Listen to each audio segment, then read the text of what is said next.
En 2026, il y a des gens qui sont prêts à acheter de la donnée, et oui, pour entraîner les IA, la reconnaissance audio, etc. Et ce qui est vachement bien, c'est que plus les données sont qualifiées, donc par exemple, si on a des gens, par exemple, colères, eh ben, on peut qualifier ces bases de données-là pour pouvoir entraîner des IA, pour faire du renforcement, etc. Donc la question, c'est comment faire pour récupérer des milliers d'heures ou des centaines de milliers d'heures avec des gens pas contents. Eh ben, on va les spammer, c'est pas compliqué. Donc on prend un sujet fantoche, par exemple, je suis partenaire d'Enedis, je vends des tapis, j'adore les girafes, peu importe. On va appeler les gens tout le long de la journée et on va faire ça avec tous ceux qui ont un téléphone. Donc ça va être génial, on va pouvoir garder de la donnée. Donc quand vous vous faites spammer, en fait, si vous répondez, vous leur permettez de gagner de l'argent.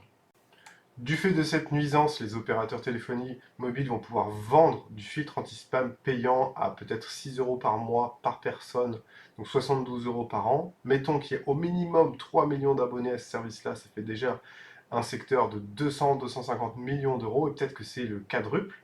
Et c'est de l'argent qui est totalement indûment gagné, étant donné que c'est comme si vous étiez payé pour pas travailler. Parce que bloquer des appels, c'est empêcher que le service fonctionne. Donc là, c'est vraiment un truc à l'envers. Sachant en plus que s'il y a connivence entre les centres d'appel qui spamment et les opérateurs mobiles, ils ont déjà les numéros qu'ils doivent bloquer. Ils n'ont rien à faire. C'est deux Excel, hop, un à gauche, un à droite, terminé. Le régulateur, du bout du doigt, du bout du pied, il va essayer de tacler un petit peu ce qui se passe par rapport à cette situation de spam, mais les centres d'appel pourront toujours se défendre en disant que ce n'est pas eux, c'est leurs clients qui font du spam. Eux, ils font que exécuter, et potentiellement, ça peut être légal. Et on peut imaginer qu'il y ait des structures, des sociétés qui soient basées à l'étranger avec une juridiction différente. Peut-être que ça peut être illégal, mais il faut contrôler, il faut vérifier, etc. Peu importe. On se fait baiser. Appli anti-spam, ça raccroche, ça marche, c'est bien.